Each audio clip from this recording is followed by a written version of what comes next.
Hello, I'm MathYou Neubek, instructor of mathematics, and I'm very sorry that I couldn't be joining you live today. As it turns out, I'm going to be going out of town, I'll be in the air as you're hearing this, I think, left Friday morning. So I still wanted to make the time to create a recording that I could share with you about the sort of technique and structure of the way I'm doing what it is that I'm doing in the classroom.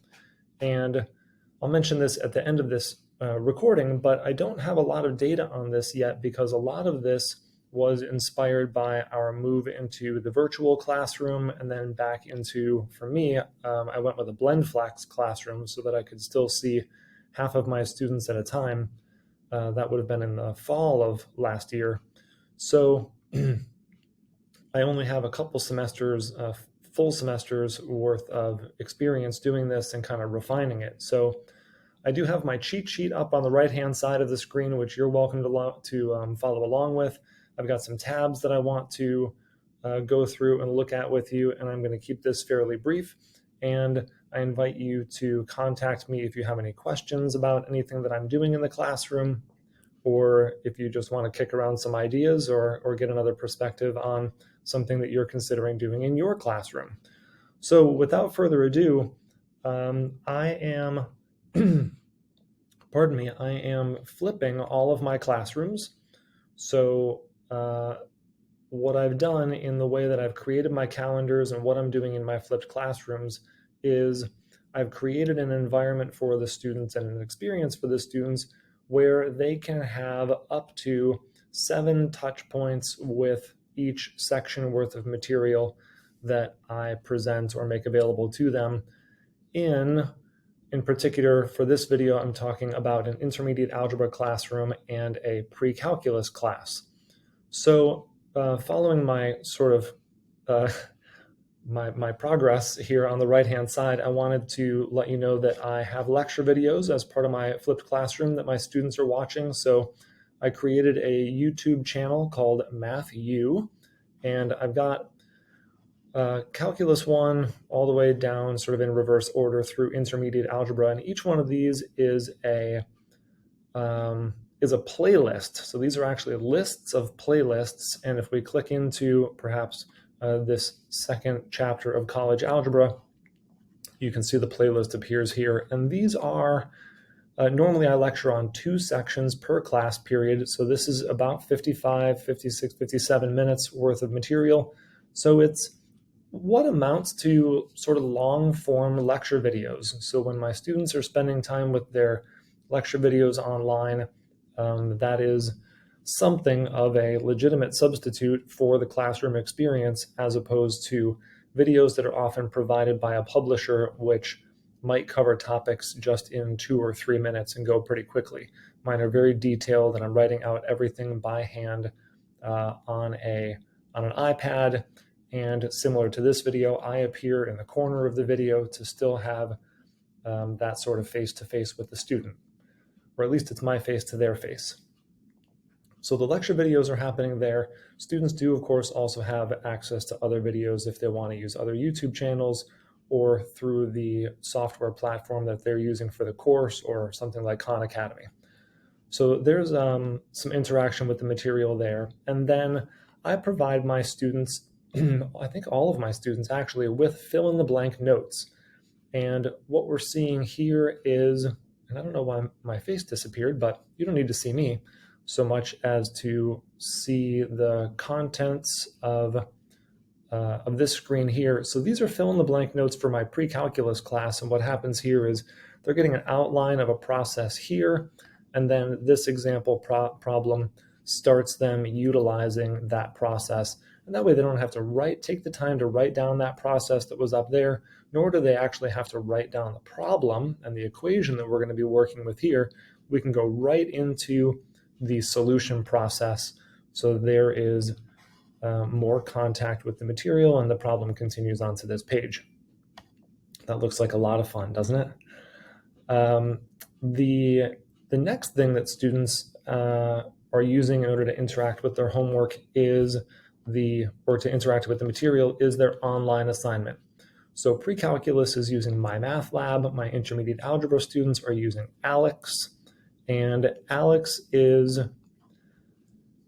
as you can see on the right-hand side, these notes get very detailed, so I'm not going to have time to go into that. But ALEX is more of an adaptive software where students don't so much have static assignments that simply appear with different numbers. ALEX is actually ushering them through an adaptive experience based on questions that they're getting right and wrong, which are correlated to topics.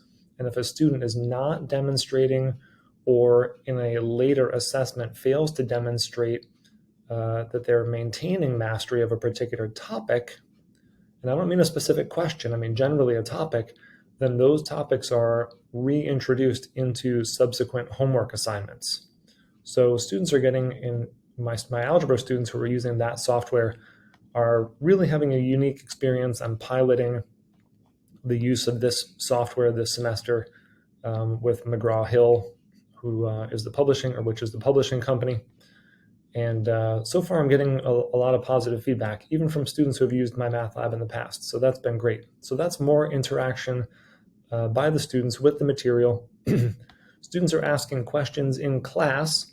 This is a flipped classroom, so after doing homework assignments, or starting homework assignments, I should say, students are coming to class and asking questions. And during the second half of a classroom experience, I almost always am providing them with a lecture activity. And students are allowed to work individually or in small groups, and they're encouraged to make sure that everyone's comfortable with the idea of working in a small group, because some folks are still social distancing, which is fine. And after class, having asked questions and participated in a lecture activity, students are going home, and they do still have usually about 36 hours to finish up the homework assignment that is currently available to them, or homework assignments. And then there's an opportunity for them to review. So there are review opportunities in ALEX. This is what the review process looks like there. And students can pull down on a tab to access the sort of more current material, or they can drop into review and go back through any of their sections. There are times when they can get partial credit for going back and completing problems that they had not gotten correct. So there is some incentivizing going on there for them to go back through that material as part of the review process. And all of that is, of course, leading up to a formal assessment. I don't do a midterm. I'm just giving chapter tests as I'm going along through the semester. And then at the end of my semester, I'm giving a comprehensive final exam. So as the title, or as part of the description of this presentation mentioned, is that there are up to 7 contact points for students to interact with the material. And over on the right-hand side, and I can certainly make this larger, this is the part that I find pretty, I don't know about exciting, but beneficial to the students, I suppose, is that the way that I'm running my classroom is students leave the classroom and they are to go home or go wherever and watch lecture videos. That's one. Take notes. That's a second contact point as it's processing through them and going back onto the paper. They are then supposed to start their homework assignments as a third contact. After having started their homework, they're to come to class with questions prepared to ask of me. And some of my classes engage more than others, but I do have classes where almost every class meeting I end up with anywhere from 3 to 7 questions that are handwritten and prepared and delivered to the podium before class even starts. I go through those questions as a fourth contact with the students, and then I give the prepared in-class activity, and I had one of those up to show you. This one is prepared through ALEX, so this looks exactly like a homework assignment style question. It's fill in the blank, sort of free response, and sometimes students are getting an activity that looks like that one in class, and then they hand that in. And then when they leave class, as I mentioned, they still have usually up to 36 hours to finish a homework assignment. So they've asked questions in class, which will hopefully allow them to go home and successfully complete their homework assignment and have some additional confidence there. And then the review process, exam review, that's their 7th contact point. In MyMathLab, I have posted reviews. In Alex, there's more of an adaptive review that they can do. But either way, they're seeing those review materials that are matching the format of the activities and exams that they're seeing in the classroom. So I try to give them as much consistency and continuity there. So that is it, and as fast as I could possibly deliver it and still be pretty comprehensive. I thank you so much for your time and the opportunity to share what I'm doing in my classroom. And again, I invite you to contact me if you have any questions. My name again is MathYou Neubek, and my email address is mneubek, if I can type it correctly, @FGCU. Thanks again.